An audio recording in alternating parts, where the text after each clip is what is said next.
एक छोटे से गांव में एक गरीब औरत ने एक पुत्र को जन्म दिया।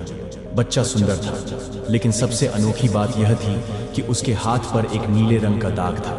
गांव के बड़े बुजुर्गों और पंडितों ने इसे शुभ संकेत माना। जब पंडितों ने बच्चे की कुंडली देखी तो उन्होंने एक चौंकाने वाली भविष्यवाणी की। यह बालक 14 वर्ष की आयु में राजकुमारी से विवाह करेगा और भविष्य में राजा बनेगा। यह खबर जंगल की आग की तरह पूरे राज्य में फैल गई और अंततः राजा के कानों तक भी पहुंची। राजा को यह सुनकर गहरा आघात लगा। उसे यह स्वीकार नहीं था कि कोई गरीब और अज्ञात लड़का उसकी पुत्री का पति बने और उसके राज्य पर शासन करे। उसकी आंखों में जलन और ईर्ष्या उमड़ पड़ी। वह हर हाल में इस भविष्यवाणी को गलत साबित करना चाहता था। राजा ने तुरंत सैनिकों को भेजा और नवजात शिशु को उसकी मां से छीन लिया।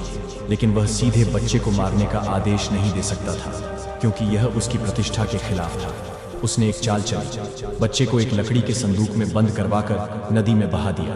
उसका मानना था कि बच्चा या तो नदी में डूब जाएगा या किसी हिंसक जीव का शिकार बन जाएगा। राजा द्वारा नदी में बहाया गया संदूक बहता हुआ दूर एक गांव की ओर चला गया। संयोग से वह एक पंचक्की में जाकर अटक गया। उस पंचक्की का मालिक एक दयालु वृद्ध व्यक्ति था, जिसका कोई संतान नहीं था। जब उसने संदूक खोला तो अंदर एक मासूम नवजात शिशु को देखकर वह दंग रह गया।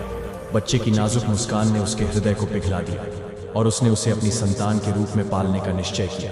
वृद्ध व्यक्ति ने बच्चे का नाम वीर रखा और उसे बड़े प्यार से पाला। वीर बचपन से ही बुद्धिमान और साहसी था।